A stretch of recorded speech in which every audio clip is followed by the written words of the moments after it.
They get us off. Well, that's it. Usually swearing will do that, but it Yeah, will be up before that shows that we're up. So just right on. be careful. We'll do.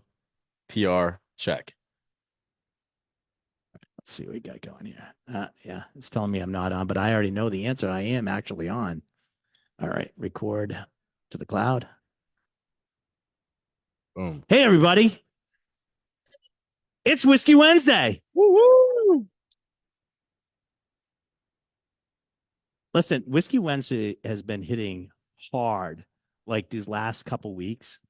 Great, great. When I don't want to put any pressure on you, Trey, but it's been hitting pretty hard. Who am So, I? Who am I swinging after? well, now we just had a great Scotch tasting last week with Okay. Terrelato. So we had Bunnahabhain and Deanston and Jeez. Lecheg and all these great whiskeys.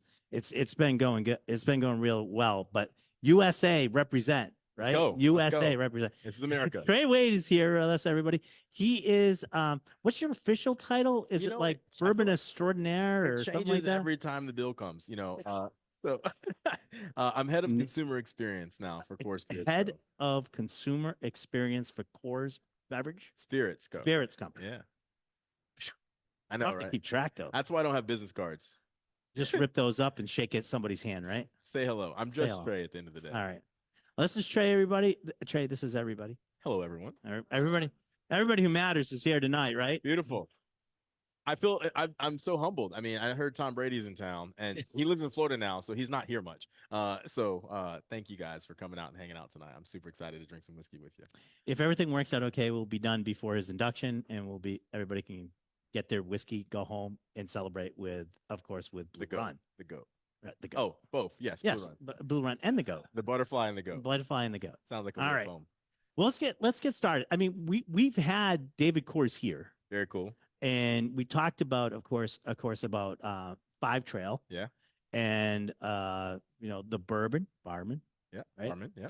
And just at that same time, they bought Blue Run. Boom. Drop the mic. Right.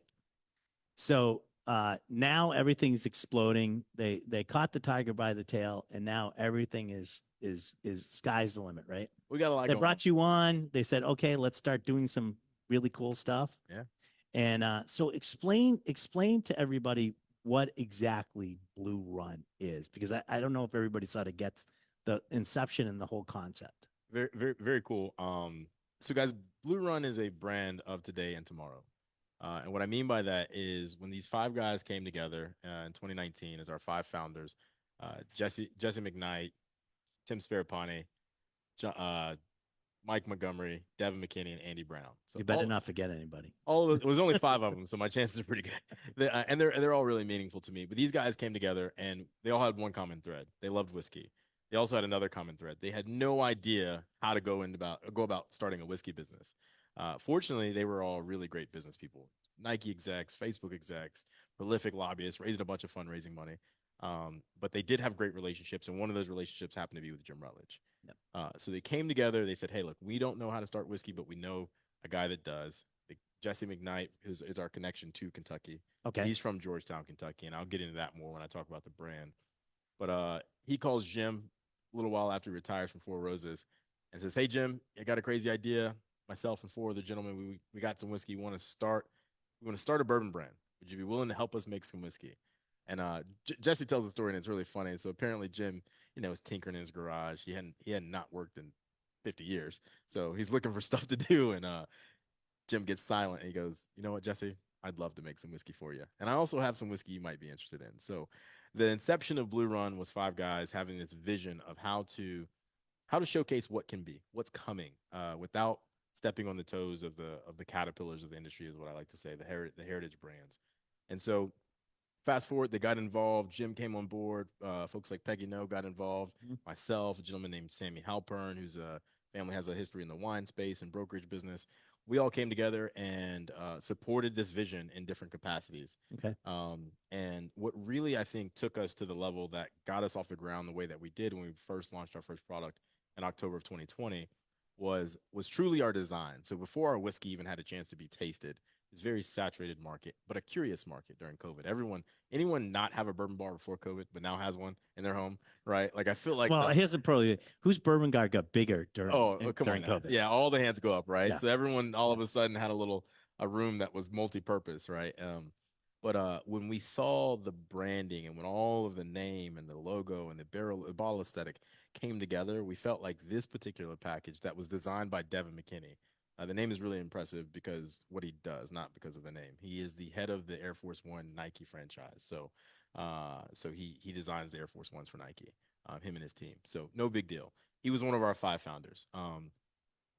But when he came back from this kind of hiatus where we're all stressed out and saying, we've got the whiskey, we've got the investment, what's the package going to look like? He came back and has this butterfly sketch on a napkin. He goes, "That's it," and we go, "That's it," and he was like, "That's it." And the story that he went on to tell after we had gave him all these inputs was really impressive. And so we'll start with the name. So Blue Run. Anyone ever drank Elijah Craig? Right on. Good. So anyone know that Lots of Elijah Craig. bought some Elijah Craig, barrels of Barrels of it, Elijah barrels of it. I knew that was coming. Um, Elijah Craig was from Georgetown, Kentucky, born and raised. Right, that was his hometown. Uh, Jesse McKnight, one of our co-founders, is from Georgetown, Kentucky, born and raised. Jesse McKnight grew up swimming in this stream of water called the Blue Run, and that stream of water was fed by the Royal Spring, and it's actually one of the things that gave Elijah Craig his edge. So Elijah Craig was a Baptist minister who had a church in Georgetown, Kentucky. That church was called Blue Run Baptist Church. It was a front for his still, in my opinion. Right. So he also pulled the water from Well, the you Blue. cannot say without distilling. Correct. But he would pull water from this stretch of stream that was shallow limestone bedding, so that when the sun hit it, it was bluish. And he would pull that water to make his whiskey. So even before he put that whiskey in a barrel, he had a name for himself. And then after the whole fire and the barrel opportunity, then that took off. And so the Blue Run is homage to Georgetown, Kentucky. It's got ties in the whiskey industry because of Elijah Craig, etc. The butterfly is a little bit more simple. It's the state butterfly of Kentucky. It's the viceroy. But what it means for our brand is the metamorphosis in the whiskey space. The chrysalis to the full grown, caterpillar to the chrysalis to the full grown. Again, we don't have some recipe we found in a basement or some heritage pre-prohibition. We don't have something very, very old, right? But what we didn't want to do is turn off the fact that like we need those heritage brands. We're a sourcing brand when we start. So we need the caterpillars to have the butterflies. Mm-hmm. And so it also showcases a little bit of our alignment to our consumers. Anyone ever went out and said, I really want to buy this car in this color. And it's because you thought it was sexy and new and unique. And then you buy the car and next thing you know, all you see is that car in that color, right? That's how butterflies have been for me, right? I really didn't have this, you know, deep spiritual relationship with butterflies before Blue Run. But since the brand, now that this means something significant to me, is one of the folks that helped get it off the ground. I see butterflies everywhere now, tattoos, graffiti, in my yard, in your yard, just naturally existing in the world. Right. And they just mean something different to me now. And it's just really cool thing that we've been able to align with so many people who may not have an affinity for bourbon, but they'd be willing to talk about our brand or try our brand because of that. And so, okay. To it's a talking point. Exactly. So to summarize this, it was a group of people who came together with a great idea in 2020, had great whiskey, great timing, great execution. That's the precipice of Blue Run. As we go through our whiskey, I'll tell more about the story, but that's the basis to your question. Well, you know what? Speaking of which, before they get a little restless, let's start with the first whiskey, which is Reflection. This is an awesome whiskey, and it's a great place to start. So this is number one for everybody. So anyone into wine, right? Everyone's like, this is a bourbon tasting. We don't talk about wine. The concept here is vintages. I am an equal opportunity drinker. Correct. Or imbiber, however you want to say. With the exception of vodka, I do not discriminate. Are you very discriminating when it comes to vodka? Well, if your vodka tastes like something, you did it wrong. So that's supposed to be if someone says their vodka odorless, colorless, tasteless. Correct. Yeah, if somebody makes vodka and they say it tastes great, then make bourbon because it's supposed to taste like something. You mean the alcohol delivery system? Correct. Yeah. So I love that. So reflection. So we about 2 years into the brand's inception, we found this gal named Shaylin Gammon. It's actually before that we found her. We actually got her 2 years in. So Shaylin Gammon came from Campari. She is a food scientist by trade, and she is clinically established as a super sensor. More relevant to the people in the room, she blended Russell's 13 while she was pregnant, meaning she did not taste that whiskey, and she blended it and it won whiskey of the year. She's phenomenal, right? That's who blends our whiskey. Jim makes it, helps us find the barrels. Shaylin blends it, makes it the final product. So when we brought her on board, we had some things out there in the market, but they were unique, and we're gonna get to those next. But we wanted to give Shaylin an opportunity to show off her skills at scale. So Reflection for us is a vintage. As a non-producing distiller, we have an inventory of barrels, right? Those barrels look different and they taste different all the time, just like everyone else. So we said, Shaylin, take a segment of these barrels and create a vintage that showcases where we are as a brand right now, right? Doesn't have to be aged, even though we have aged barrels at the time.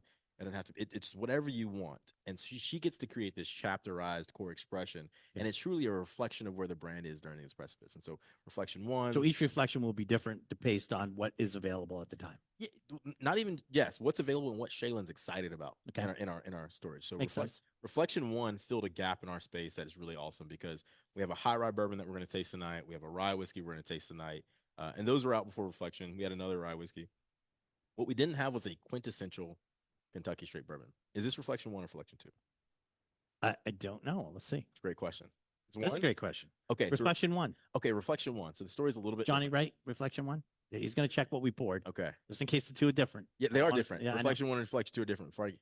One. Okay, so let me change the story. So reflection two is our quintessential bourbon, right? It is American Kentucky straight bourbon, oak, caramel, vanilla, right? It's that, and it's 100 proof. Reflection one was an opportunity. So we have a spicy high rye bourbon. It was an opportunity to show off a sweeter, fruit-forward, middle-tone bourbon. So Shaylin found this whiskey, and it's very aromatic. It's lighter. It's 95 proof. And so we have something that's 111 proof at the time, and then we balance that with something that was 95 proof in our lineup. So that's what Reflection 1 is. And so this whiskey, in my humble opinion, shows off some really great stone fruit notes. So whereas in our high rye bourbon, you're going to get baking spice and some big oak notes. And this, you're going to get Rainier cherries and some stone fruit like apricots and stuff like that. And then you'll start getting some of those classic vanillas and oaks in there. At 95 proof, for us, this was an opportunity for folks who don't necessarily drink bourbon regularly to get into the game because it's not the 111 proof that our main SKU is that we're going to talk about next, to introduce to our brand. So this is a great fruit forward. It's a great place to start, especially in tonight because you were about to drink some. Can I cuss on this? Yeah. We're about to drink some kick-ass bourbon. Sure. So I mean, we might not be on after you cuss, but yeah, sure. Sorry. Go right ahead. No, that's. I wish there was like a pay button, like a swear jar for. No. Actually, if you say anything wrong, it is closed captioned. Is it really? Yeah. They'll actually bleep you on the wow. closed caption, which is really weird. That's a challenge. Oh no, we a good friend Karen is challenged Facebook to cut as many as they could possibly get out. Oh my gosh. She's the reigning champion right now. Well, kudos to Karen. I will not compete. I have to keep my job. So there you go. And we have to keep the lab going. So there you go. This is a great, nice, easy, approachable bourbon, 95 proof. The bittersweet thing about this is that, or the bitter part about it is that it's going away.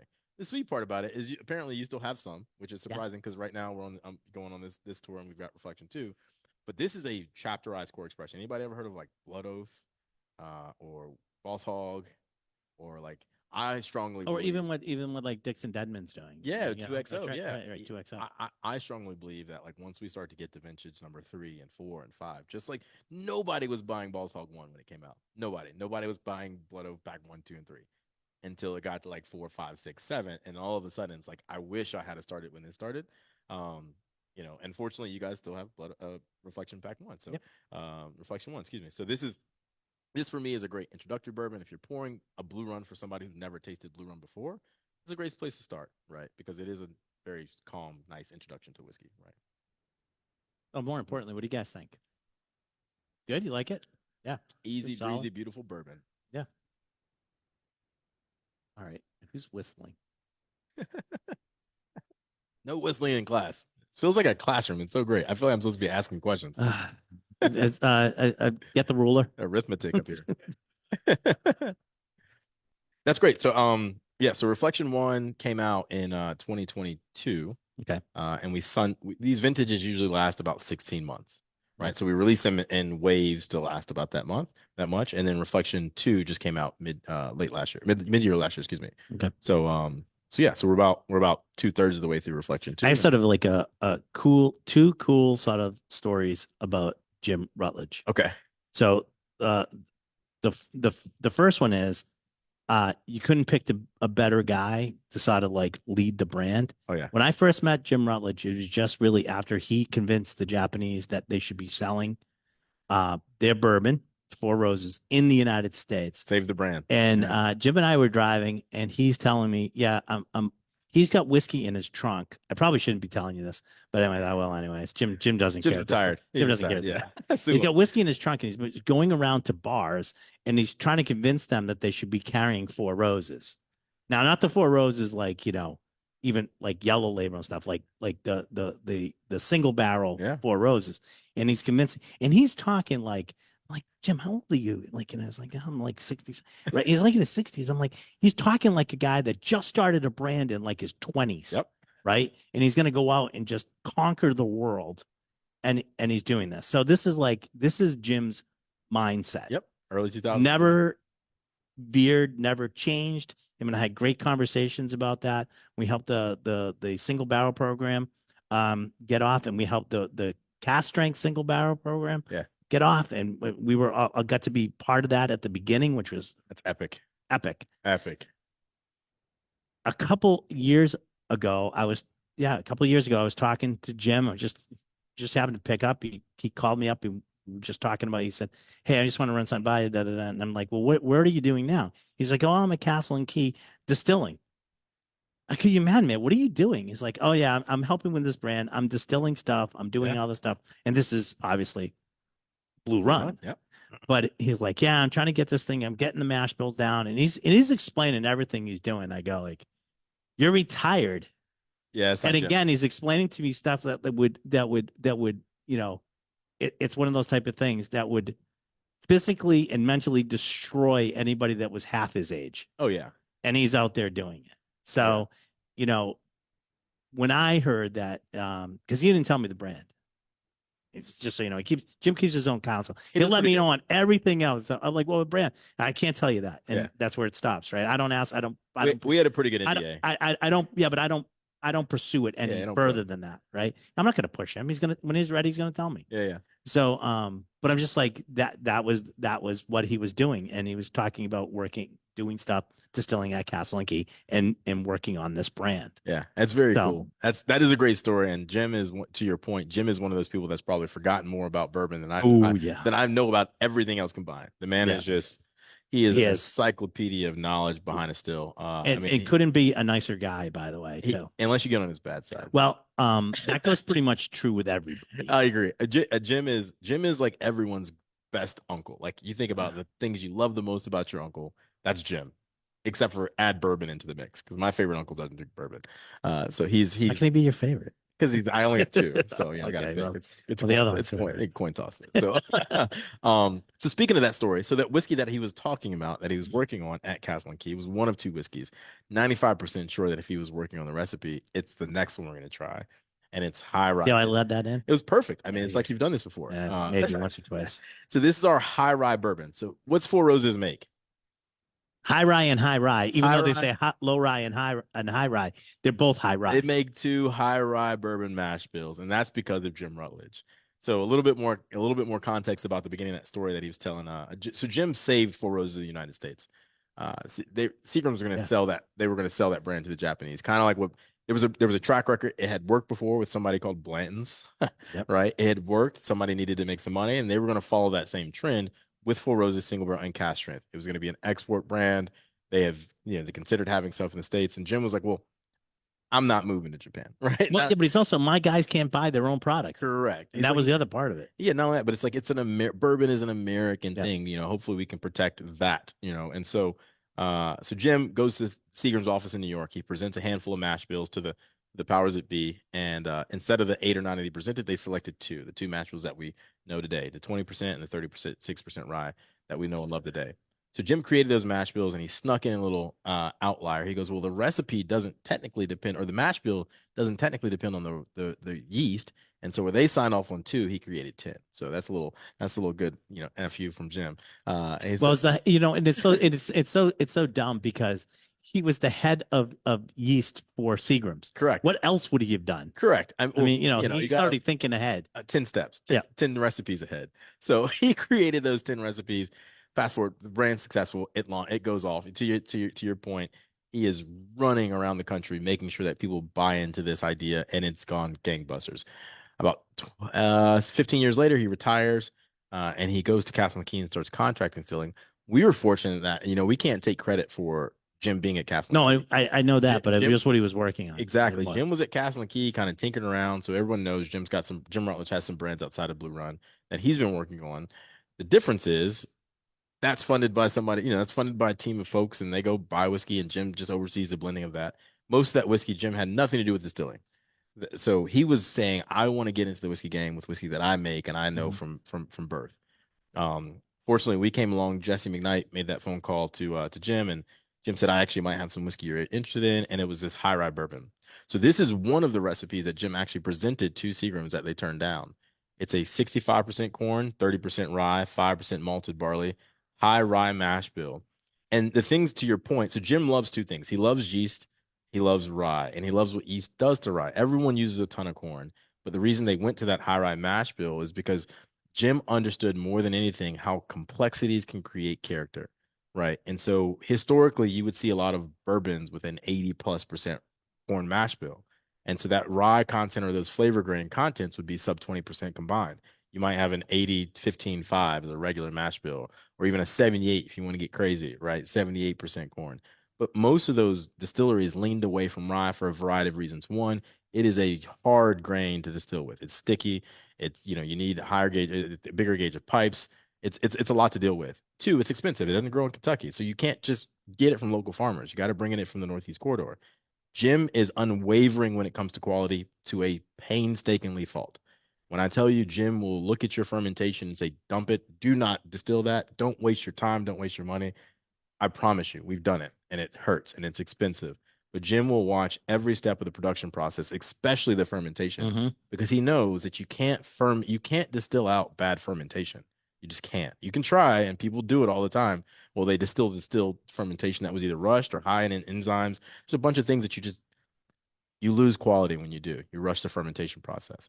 So this particular whiskey, Jim had his thumbs all over. He said, we're going to do a slow 5-day maturation and fermentation. We're going to distill it low. We're going to bottle it at 120, barrel at 125 proof. And it's going to be a classic high rye bourbon. He's like, if this is the one mash bill Four Roses could have leaned into, this is the one I would have been proud of. And he got to just take his time with it at Castle Key. Very small. Well, there's no overlords. You guys were coming in going like, hey, what can you produce for us? Yeah, Jim, please, God, make us some whiskey. Make us some whiskey. We're begging him. There he had everybody looking over his shoulder. What are you doing? Not only that, but everything is such a different scale, right? And it's also a lot of like bean counters. So how are you going to do this? How are you going to do that? Correct. And that's all gonna jive with what they envision of how much things should cost and go. Exactly. And if you let the man loose. Correct. And that sounds like what you did. And there's one thing you don't want to do if you're in finance, and that's be creative. There's one thing you have to do if you're in production, that's be creative. So there's just some balance. And so this particular bourbon, I love it. I love it. I love it. I love it. The reason I love it is because if you're into bourbon and not into rye, this is going to show you the power of rye in a bourbon. If you're into rye and not into bourbon, it's going to show you the flavor of rye in a bourbon, right? That 65% corn is going to give you the base of sweetness that you expect and desire in a bourbon. But that 30% rye is going to come in like a freight train. At 111 proof, you're going to taste it. It's going to feel like it's 120. And what I really like about that is it creates this extremely versatile whiskey. Who drinks their whiskey the same time every time? Be honest with yourself. Not me. And I drink a ton of whiskey. Most of the time I like it neat. Don't get me wrong. It's 95 degrees outside and I still want bourbon. What I'm not going to do is avoid ice, and I love a good cocktail. This whiskey will stand up in every single one of those aspects because of the rye. So even if it gets proofed down because of ice or a cocktail, the flavor doesn't go away. Well, it's got an incredibly long finish. It just goes on for days. Yeah. Oh yeah. And it's like somebody took and stabbed the center of your tongue. It's like boom, there's the spice, and it's right there, and it's going to sit there all day. And it's right there. Yeah. It is it's a big, bold, spicy whiskey. It's a statement bourbon, in my opinion. It's one of those things where you taste it, you cannot forget it. The only thing I'd tell you, if you add a drop of water to this, or do the Randall Bird method, take a swig of water and then try this right afterwards, so it sort of mixes in your mouth.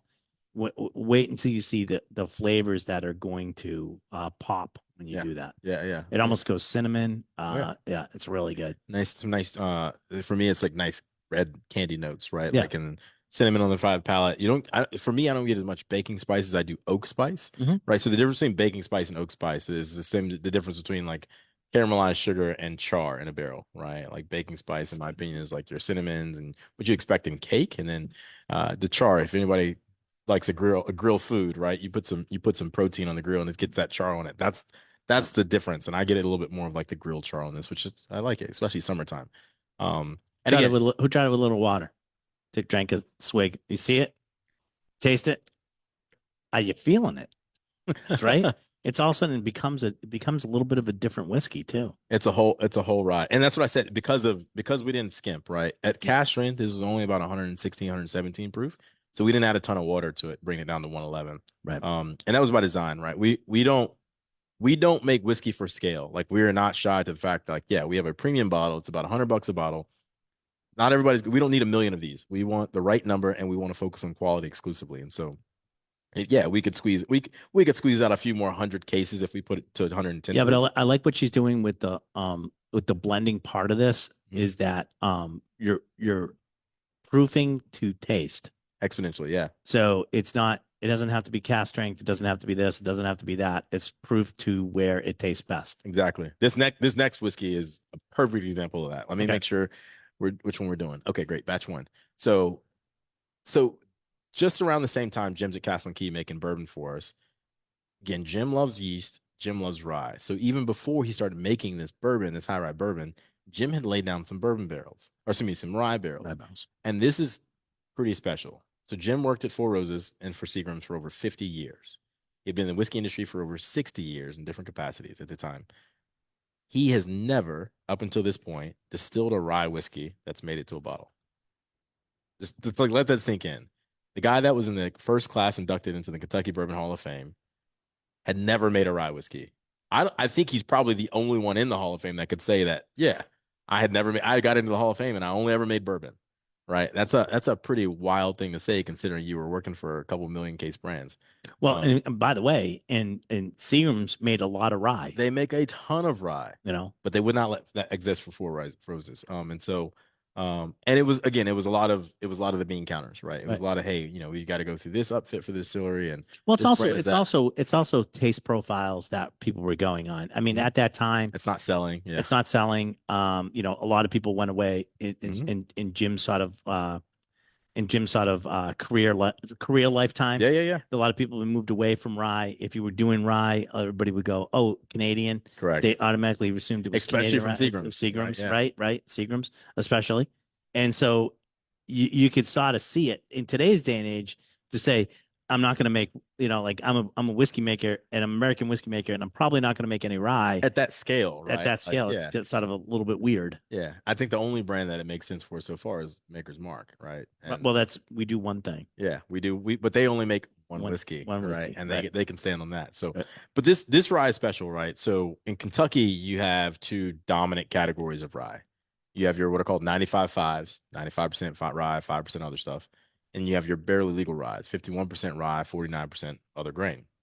Jim said, well, what happens in the middle? And he's not the only person that has said this, but he said it at scale and he said it in a way that I don't think has been said yet. And he created an 80% rye with 12% corn and 8% malted barley. So 80, 12, 8.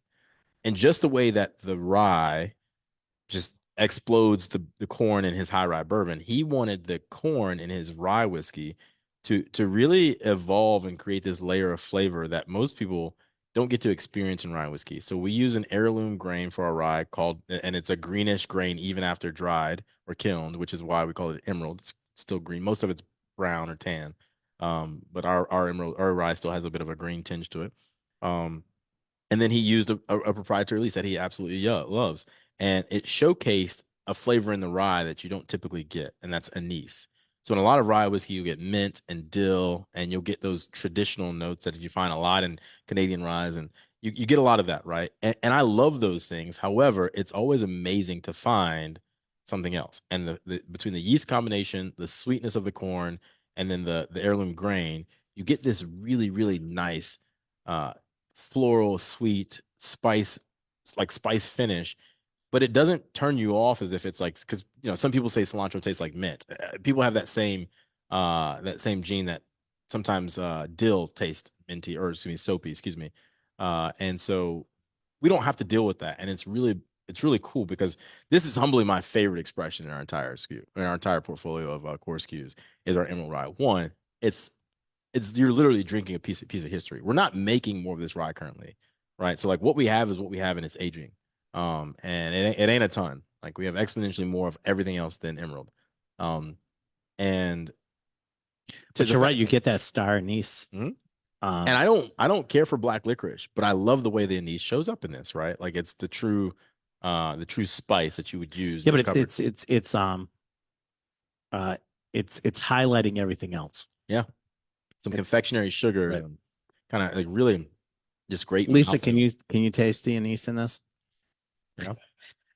She does not like black licorice, so we know that. I don't. It's not horrible. See, and I don't like the. I don't. Like she's giving you the New England sign of approval. It's not bad. It ain't bad. A win is a win. It's not absent. Yeah. Right. No, but you can taste it. It's a back note, but it's there. Yeah. Yeah. Yeah. It's not repulsive to her, which is a win in your case. Look, a win is a win. Thank you for your blessing. Jim will be proud. So the cool. Good. Oh. You only had to please one person. There you go. You're done. All right. Show's over. Good night, folks. Good night. So the cool thing about that is it's the only rye whiskey Jim Rutledge has ever distilled. Something super exciting. So batch 1, we needed to keep it scale. We didn't use a ton of barrels. We only proofed it to 116 proof. And that was the cask strength. The second batch is at 109.7 proof, and it drinks like just pure dessert. I mean, it's like I don't know what the heck Shaylin found in the rick house, but batch 2 of Emerald is. I mean, that's current. Yeah, but you can tell she's finding something and she's doing something with it when you start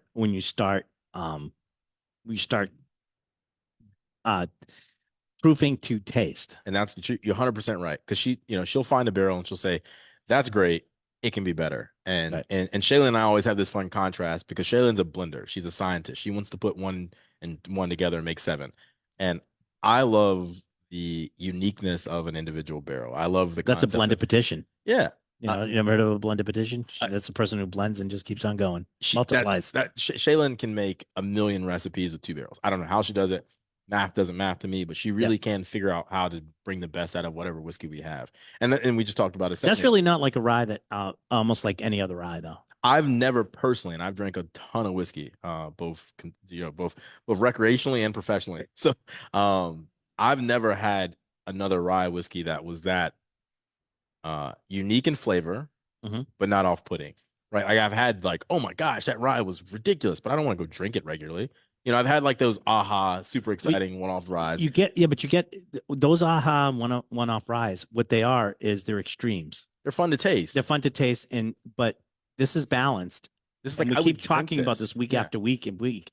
A balanced whiskey, you'll drink the whole bottle, and we'll keep going back to it. Yeah, because it's balanced. Extremes are fun, but they're not your regular drink. That's why we could accumulate bottles, because you buy it, you taste it, it's extreme, it's cool, you pull it out on your hazmat bottles. Nobody healthy is drinking 140 plus whiskey just for fun, right? Not casually, right? And if you are and you're healthy, but after one drink, they're talking like that, the amounts of that's dies. Exactly, and there's not a much of flavor there, right? You're like, so there's 2 reasons. I have burn.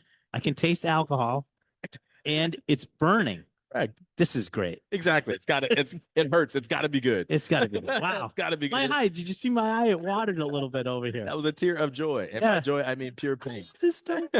So there's 2 reasons people drink. You either drink to taste or you drink to feel. Hands down. If you drink to taste and it's good, you'll eventually feel. If you drink to feel, you'll never taste. Right. That's called getting to the point. Exactly. You drink to get to the point. Exactly. You'll never enjoy the journey. And the journey for me, I mean, this stuff takes way too long and way too much investment to rush through, right? This is the one American spirit that truly takes time, right? And it's worthwhile to sit down and drink it. But yeah, Emerald for me personally is It's so special that I literally, and I can show you, I begged both verbally and in email writing on a work email where HR can pull it at any time. I begged Shaylin for barrels of this in our private barrel program this year, and she said yes. So I have like a slither of Jim Rutledge distilled Emerald Rye single barrels in the program this year that I'm super excited about because nobody else in the world can say that, and Mm. that's always kind of sexy. Yep. But what Shaylin does with it in our blends is just it's bananas. Magical. It's hard to beat. There So you go. You drink this. See, Lisa would drink this. yeah. You got it. You're sold. You're sold on something. What do you guys think of this one? Do you like it? Yeah. Good. That's pretty Yeah. cool, right? Yeah. Definitely, definitely different, but in a good way, right? Yeah, it does have a little bit of sweetness too, which is great. Yeah. It reminds me of like a root beer candy. Yeah, Yeah. it's in that same Yeah, family. like a rhubarb. Yeah. Root beer, sarsaparilla, Yeah. birch beer, and of course Moxie. There you go, Moxie. Hey. All right. See, I it's feel part of like the. you guys have been trained or there's a cheat sheet. I There's a did not cheat get the sheet. cheat You sheet. did not get the cheat sheet. You guys obviously are regulars, and I love it. Moxie. Love You it. know Moxie, right? I don't know Moxie. You know Moxie? I know what a Moxie Hotel is. Oh, yeah, I'm gonna get you a Moxie. I'm gonna drink it. You bet you're gonna drink it. All right. Shalom. It's hard now. It's got. I actually we did a Allocated? Is Moxie allocated? Right now it is, believe it or not. Oh You can't my get some of it right gosh. now. But we actually seasoned a barrel with Moxie soda and we made a rye whiskey in Moxie. So I'll give you some so you can try it. Oh. All right. It's weird but it's great. No. I mean, I'm This is one of the ones that went to extreme, but you'd actually drink the whole thing. my face is hurting from excitement. There This you is go. so great. I haven't stopped smiling since I got here. You guys are great. And I've only had 3 little pours, so it's not the whiskey yet. Yeah. Yeah. So speaking of 3, right? This is a good transition. So trifecta, right? The fourth whiskey. The fourth, number 4. So what do you guys This is trifecta. Okay. trifecta number? What do you guys think of when you think of like the quintessential Kentucky bourbon? Like, what do you think of? What are some of the flavors that come out? Caramel, right? Toffee, Vanilla, toffee, wood spice. You can't have bourbon without oak. Yeah. Right. That's why we use those first fill barrels. So this is a good example of Shaylin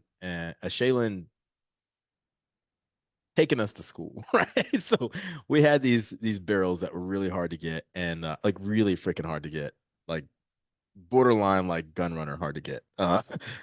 And Eastbound and down. it was bad. I like watched War Dogs recently, and I was like, oh, this feels like PTSD. But so we got these barrels of 6, 8, 9-year-old whiskey at the time. Well, yeah, 6, 8, 9-year-old whiskey at the time.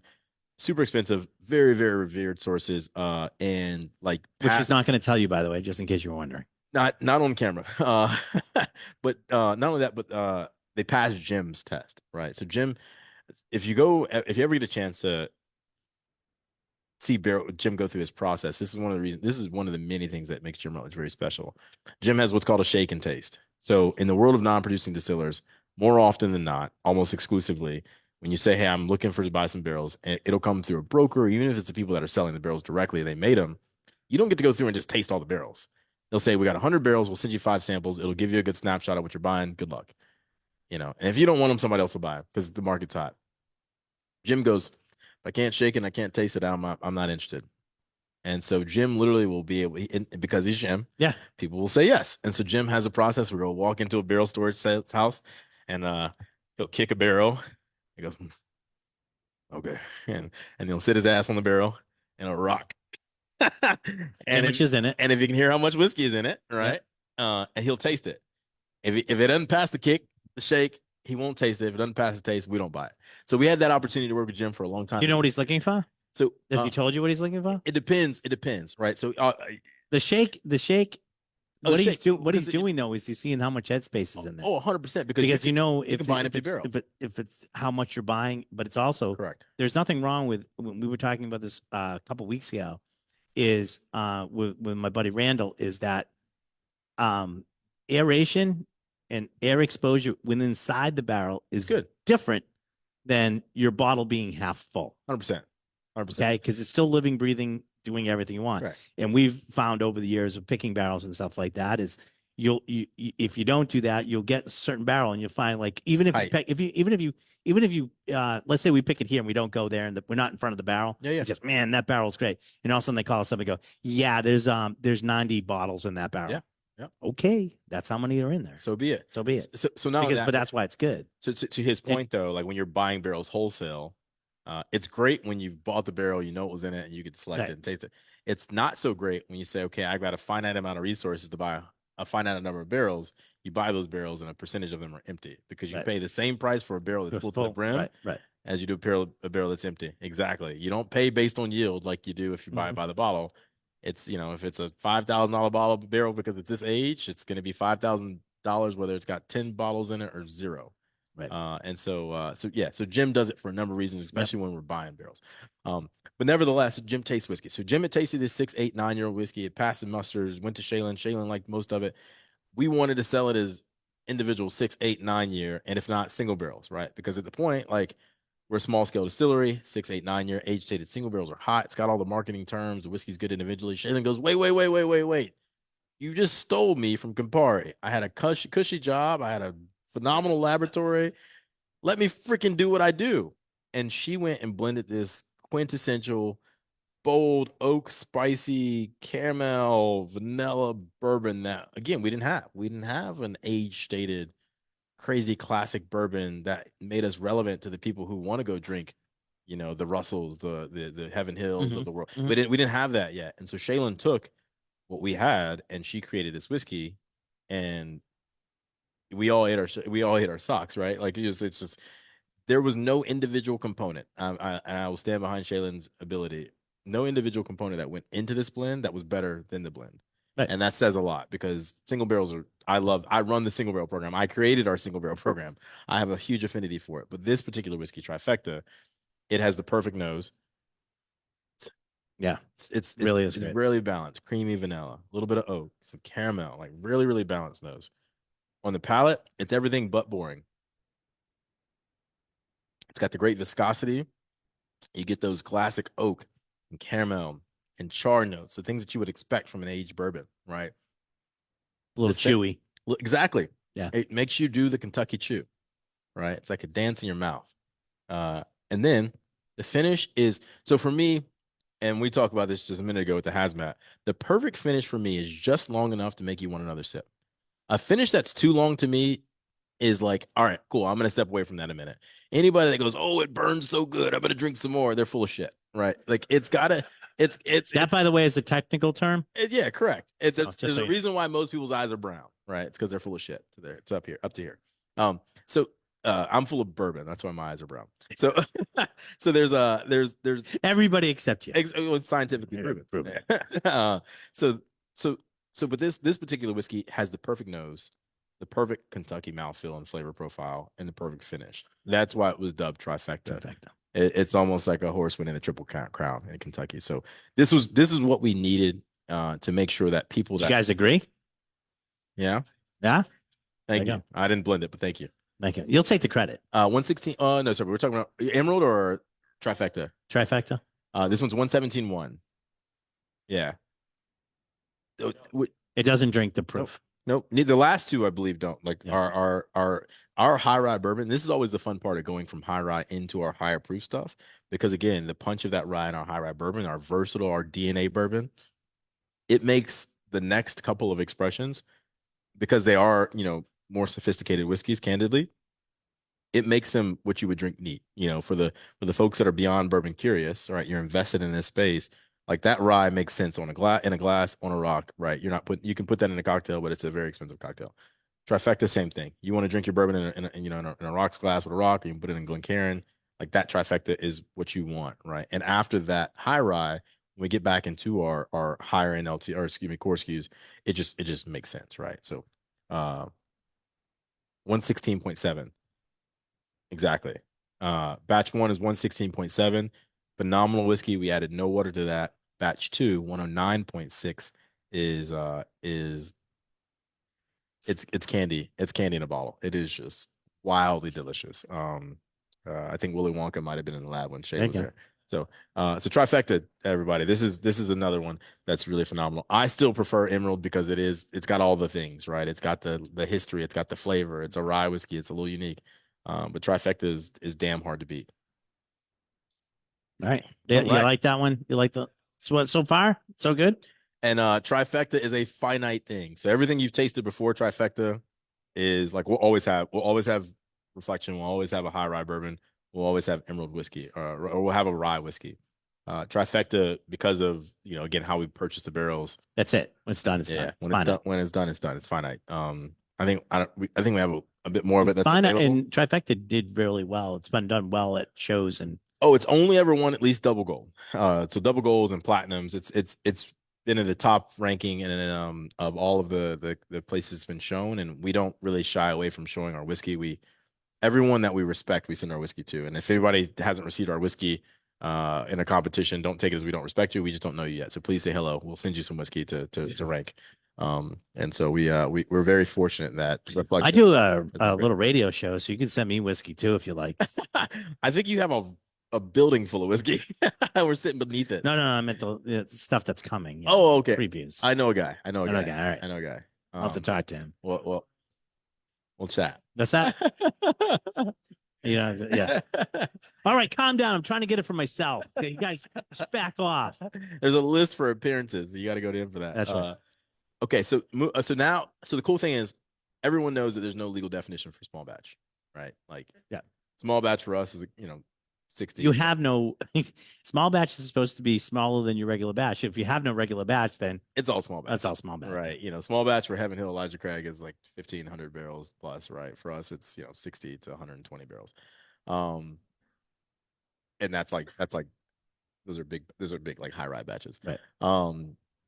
My passion and how I got my connection to the brand is always been single barrels, right? I'm a huge proponent of the experience behind selecting single barrels. I'm a huge proponent behind the opportunity with barrels, for the consumer to have something that's just literally unique. Yeah, but doing a single barrel is a very, very particular thing. It's very niche. Yeah, you can't like the problem with a lot of single barrel programs, and you're sort of doing this right. You have to curate them exponentially because if you're only offering so many, they better be of the best quality. Yep. So when you're picking a single barrel from like you, yeah, it's one of those things, and I call it it's gone through the process, the approval process, right?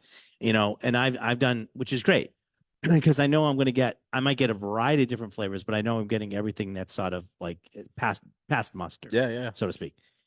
I started doing single barrels when like single barrels like weren't sexy, yeah, and it was just really starting out. And I've had instances where I've had gone down and tried barrels and stuff like that, and I've gotten like the worst barrel I've ever tasted, and the next one's the best whiskey I've ever had. Yeah. It's just it's the luck of the draw. Well, and right? That's so a little bit of how the sausage is made, right? So we have just shy of 15,000 barrels in our portfolio, right? That's a shit ton of whiskey. Shaylin and I and Jim go through the barrels in different cadences, but ultimately what we look for right now, look, we have a place for all of the whiskey we own. Not all the whiskey. We have a place for a lot of the whiskey we own, right? In one of these brands. But we'll come across barrels that are outlier barrels, and not always bad, but we'll find a barrel that just has way, way, way too much butterscotch, or way, way, way too much tannin, or way too much grape note, and things that aren't in our classic portfolio. And because we aren't blending to the hundreds of thousands of barrels, like we're not blending 1,000. We can't blend that away. We can't blend that away, and we can't take the risk of trying yet. And so when Shaylin and I came to an agreement, it's like, Shaylin, I want the most unique barrels to exist in Chosen, which is the name of our barrel program. In addition to that, Shaylin, she oversees, she manages our inventory. Like, without her approval, I don't have a program. But she will say, well, okay, great. In the event that she finds something that she has a fancy for, it'll happen under it'll be a brand release single barrel. So what we're going to taste next is an example of that. It's an 8-year-old single barrel that we released in October. And then we'll talk about Chosen a little bit more. I don't want to skip over this. So this is super special. We had 11 of these barrels, period. It was one of those opportunities to buy barrels from a wild place, and we bought them, and they were great. as 8-year single barrels. These are spice bombs, right? We released them in October of last year. There was a series of 8-year single barrels that were all named different things. We released them in different markets that had not got an opportunity to participate in Chosen last year. So it served two things. One, it was an opportunity to make sure that we spread the love. We are a whiskey of the people. And two, we had some really, really great barrels that we just didn't have enough of to take at scale. Like I would have felt really, really mean to like blend this and then be like, hey, great, there's 600 bottles of this in the world, you know? You get one. Yeah. Not you. No, You get one. you get a 50 ml, you get a 50 ml, but you can never own the actual bottle, and it'll never see a shelf because Right. you just know how the system works. But this is really cool. This is a great example of what we saw the single barrel releases look like. This happened very similarly to how back in 2021 when we got off the ground with single barrels, the release structure was same. So, I'm curious, and this might be a rhetorical pulse check, but like you guys chime in if you have an opinion. So there's a challenge with releasing allocated products for brands our size, of any size rather. And it's that you can't please everybody, right? And so, we took an approach of, well, if we're extremely transparent and the only way to be equal opportunity, right, is to make it either online, unfortunately, and or like it's for this particular place and you know exactly where to get it when it's released. It's to be transparent. The only way to be equal opportunity is to be transparent. So one of the things that we did early on before we had the resources to be able to put product in market was we depended on online releases. Like we just had to. We didn't have the scale. We didn't have salespeople. Heck, we all had other jobs, you know. And so we had an opportunity to say, great, this barrel is going to go online. Everyone that's on our newsletter, you're going to get to the second updates, right? And everybody's going to get on and be able to purchase it. And that really built our brand in terms of people having awareness and trying to get our stuff. This 8-year, we switched it up. We said, great, we're going to put half of it online, half of it in the market. So 10 barrels total.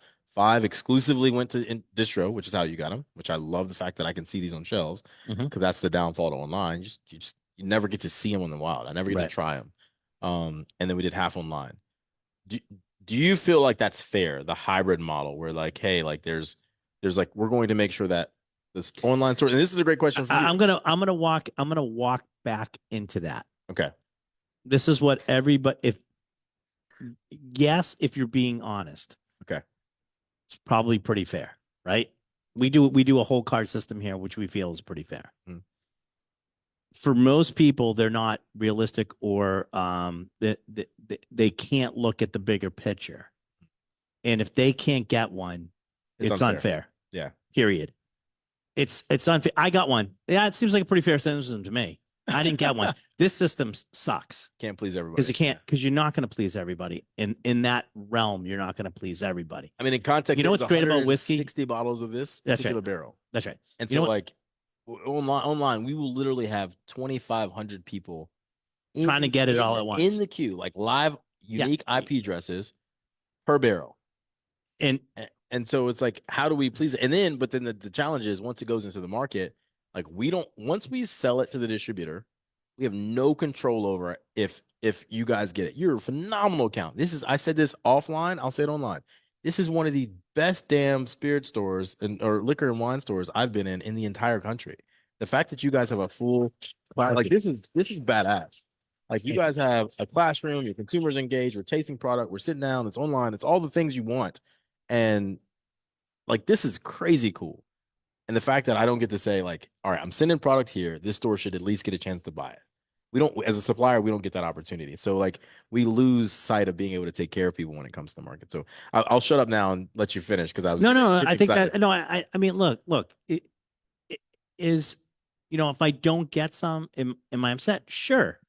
You got a bunch of other stuff to sell though. Yeah. Well, you know what's great about whiskey? Yeah. There's always more whiskey. There's always more whiskey. So that's sort of the great thing. Like if you miss that, something else is coming up. Of course it's FOMO, right?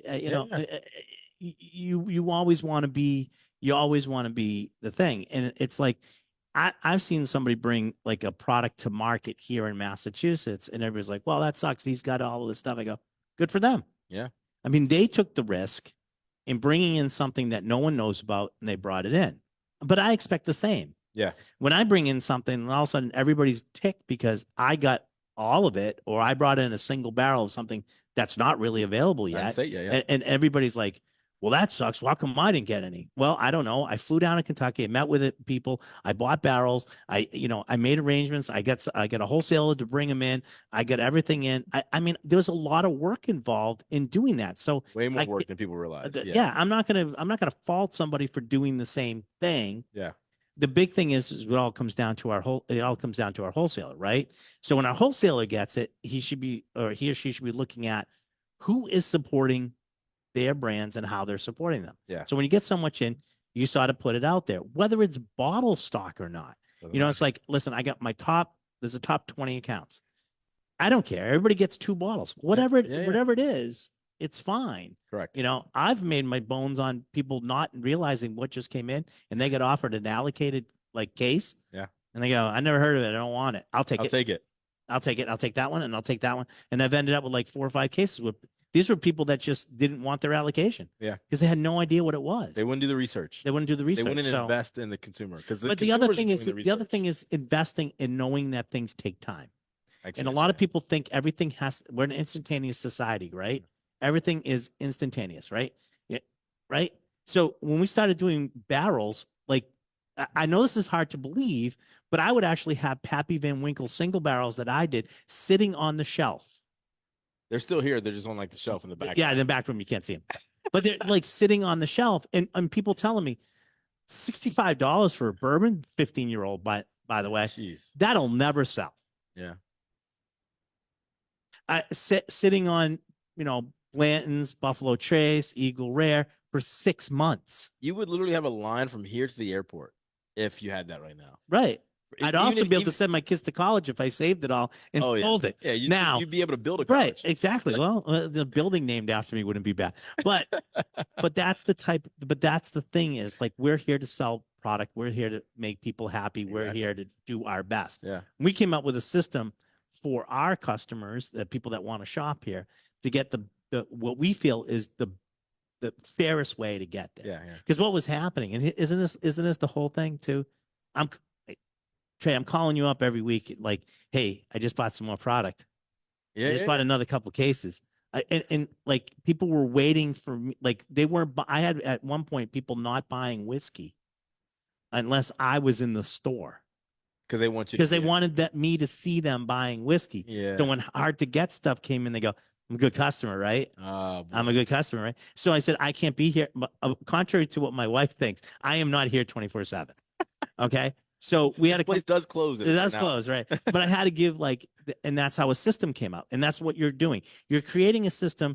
It's as fair as you're going to get. We came up with a system that we feel is as fair as it's going to get. Is it perfect? No. Is that perfect? No. Absolutely not. But it's better than the people who make the most noise getting everything. It's better than the sensitivity that exists in a lot of other places. So everything's good. It's good and it's bad.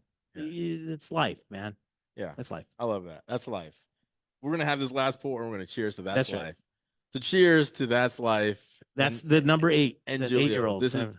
So no, the 8-year we finished. I finished. You finished. I didn't finish that. Come on, catch up. All right. I'm sorry, man. You're getting to the point and I'm just enjoying the journey. Anyways. I love it.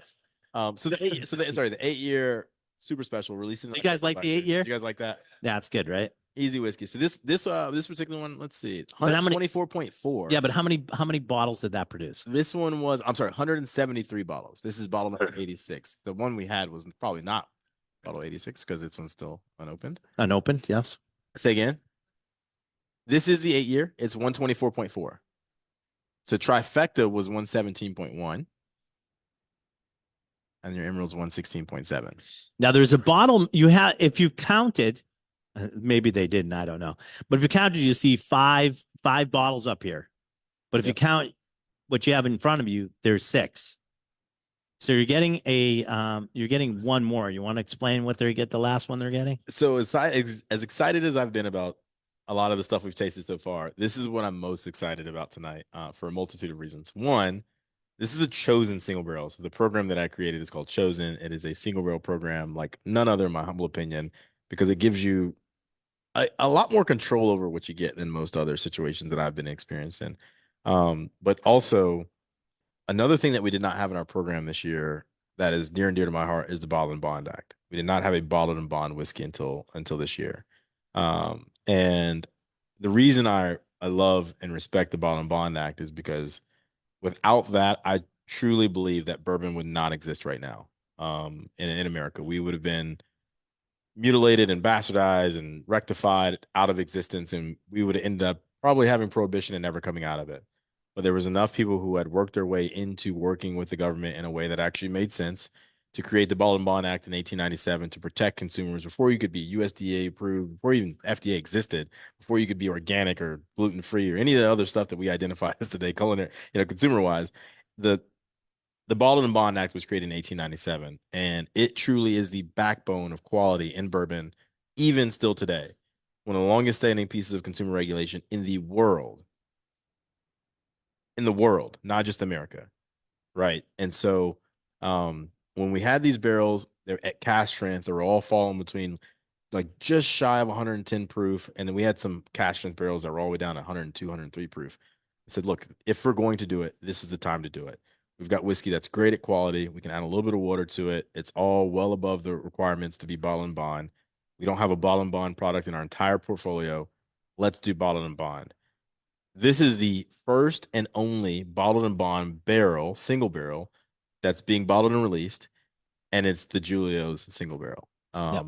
So this is at 100 proof. I proofed it myself last night, down from 109.4, I believe. Yeah, something like that. to, Actually, I have it. Actually, it's I got the have it cash right register. here. 109.4, sir. You're Did a lot of on math the last button. night. Did a lot of math. So proofed it down to 100 proof, and you all are the very first to try the first ever bottled and bond single barrel from Blue Run Spirits. And so cheers to Julio's for bringing it to us. Hope you guys enjoy it. It's called the name of this is called it's Safe Word, because I think if you're going to talk about bondage, bottled and bonding. I'm pretty sure they mean different things, but in this point, fuck it. Sure. In your head they might, but in mine they don't. So what I love about this particular bourbon is that it just Were you happy we chose this one? when I told I so I sent Jackie some samples to handle the selection, and I always kind of wager. So when I get the samples in, usually I haven't been able to taste them the way they're gonna be presented. So like I might get 15 barrels from this section, 15 barrels from this section, and then I put together sample kits. I put together a pretty diverse sample kit. Right. So you might have this one, this one, this one. This. So when I tasted the 4 or 5 that I was sending her to give to you, I was like, holy cow, I really, really hope somebody special gets this particular barrel. And so she sends me a message. She goes, guess what? First barrel, the only bottle and bond barrel going to Massachusetts. I'm so excited.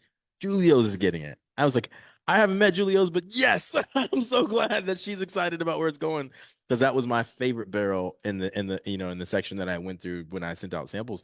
And I just think it is, again, a quintessential Kentucky straight bourbon that gives you a little bit of flair, right? And the fact that this is our first ball and bond bourbon makes me it just makes my heart warm. It's just really, really, really special. So this is going to be a lock and key release. And as you know, we name all our barrels. The name of this barrel is Safe Word. And Jack and I went through all the samples and stuff like that. And when I tasted this one, we were just like, man, that's really good. And then, I could get it at 109, whatever. Mm-hmm. And I started looking at it and I go, I, like you, and we're a bottled and bond store. Yeah. Has Bernie been here? I'm the first retailer that's bottled and bond. So Bernie is like dubbed us like, Ryan, I want you guys to be the first bottled and bond store, because he knows I buy a lot of bottled and bond. Yeah. It was a matter of just getting stuff. So I said, yeah, absolutely. And then when I tried this, so here's the funny part is a lot of people have been talking online on the interwebs about, a lot of people like, I don't know, everybody likes these high proofs, and I don't know what, why won't people, like we do Weller 114s full proof, right? Yeah, yeah. And I was like, why isn't anybody doing 107s? I'm like, 49 milliliters of water will get you 107. Correct. So, I mean, you don't really have to do a lot of math. Correct. I'll tell you what it is. If you want to change your bottle to a 107, here you go. But a lot of people were talking about that. And I said, the problem with that too is like 107 doesn't necessarily, mean anything. 114, you make it 107. Think of it as whiskey concentrate. You get a little bit more. You get 49 milliliters more Correct. in your bottle. So it's Great economics. economics, right? But it's always one of those type of things. Is like if you want to compare whiskeys to whiskeys, bottled and bond is the way to go because now you're really comparing apples to apples. So the taste difference that you're getting to me is distillery characteristics, right? When you're doing single barrel bottled and bond, that's insane, right? Because now you're bringing it down to 100 proof. The biggest thing for me is when Jackie was here when we were doing it, I did a rough shot getting it to 100. Yeah. I took the 109. Okay, I'm gonna get it to 100. It kicked. At 100. I mean, it's not a big difference. I mean, 109.4 to 100 is not. It's not a huge difference, by the way. Yeah. But when that little bit of water just opened up so many things in this whiskey, I was just like, I'm like, that's the one. I mean, that cemented it for me. It brings out which one we were gonna do. The characteristics of the whiskey that I think are big. I think we get so excited about proof. And we don't realize that proof is a lot of feeling and not a ton of flavor. Obviously there's congeners but the barrel, the yeast, all the flavors of what's going into this distillate is what shows up regardless of ethanol, right? Like if you made this whiskey and you made it 0 proof, it should taste like something, right? Like that's conceptually how you make. That's the difference between bourbon and vodka, right? It's got to taste like something regardless of the alcohol. The alcohol enhances. The alcohol should be complementary of everything, not the reason you like it.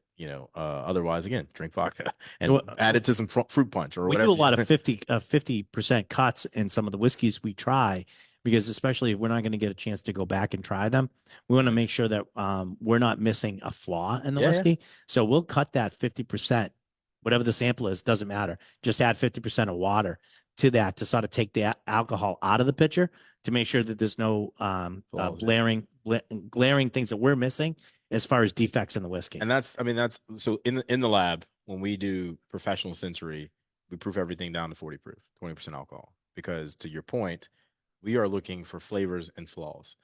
Flaws because if it tastes like something it shouldn't, we don't want to go mess something else up. Flavors because that's the reason we make bourbon, right? And so what you're doing is not only like smart, but it's literally how we do it in the lab scientifically. And that's not just Blue Run, but like across the industry, people proof stuff down sub 80 proof, which is the lowest proof. When we did that one place, I forgot where, I couldn't even tell you where it was. Randall and I are breaking stuff down and we're cutting it in half. And somebody actually that was with us that works in the lab goes like, who taught you to do that? And we're like, well, we just started noticed over time that we didn't want to, like, when we proof it down, we could spot flaws easier. Mm-hmm. And we wanted to know what it was doing. He goes, that is probably the smartest thing I've ever seen anybody do in a single barrel pick ever. Makes a difference. To make sure that you're picking the right barrel. Makes a difference. It makes a difference. All right. So do you guys like? Well, let me ask you a question. First of all, do you like the whiskey? Okay. Well, that's the most important thing because it is. The hell with everything else. It's coming. You don't like buy a bottle. Yeah, you can buy a bottle. And I'll go through everything at the end. I'll go through all the pricing and everything like that, and also something special about this. Okay. Right on. All right. So, do you guys like breaking news? Do you guys like being the first to learn stuff ever? All right. So no, they don't. They don't. They hate that. No, don't bother. All right. I'll keep it. So, what do you got? Your clothes?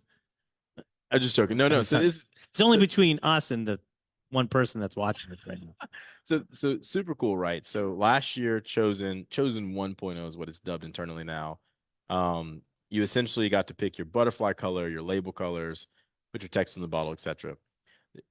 Super cool, super unique. Created an online design generator that you could go on and mix and match your colors. The challenge with that was kind of twofold. One, our core bottles are so sexy, they're so unique as is. Like I didn't want to. I always try not to compete. I always try to complement. Single barrels are important, but I know what actually pays the bills, right? I know it allows me, affords me opportunity to keep our program unique and special. You should remember, and this is very important. We've never lost track of this. Yeah. Doing single barrels for the almost 20 years we've been doing single barrels. A single barrel is to bring focus to the brand and not stand on its own. I need to get that in writing because I need to share that with our internal team. Like, this is a compliment to what really we want people to lean into, right? Single barrels It's are the special. highlight. It's the It's spotlight. It's the whole brand. it's the frosting on the cake, Right. you know, and it's a really cool opportunity. But a lot of people were designing bottles that looked like our core SKUs, and I was like, I don't want somebody to. I don't want. We have a lot of SKUs as this, right? Like this is a lot for a brand our age. I don't want someone to go on the shelf and just have confusion or confliction. And so, for a number of reasons, I said, all right, coming into the year 2.0, right? We launched a program in February of last year. Really cool kind of 5 phase program that I created. But now it's a continuous thing, right? We're going to try to keep the train rolling. I said, I don't want to give anybody the opportunity to go out and cannibalize what exists that retailers have invested in. It's on the shelf.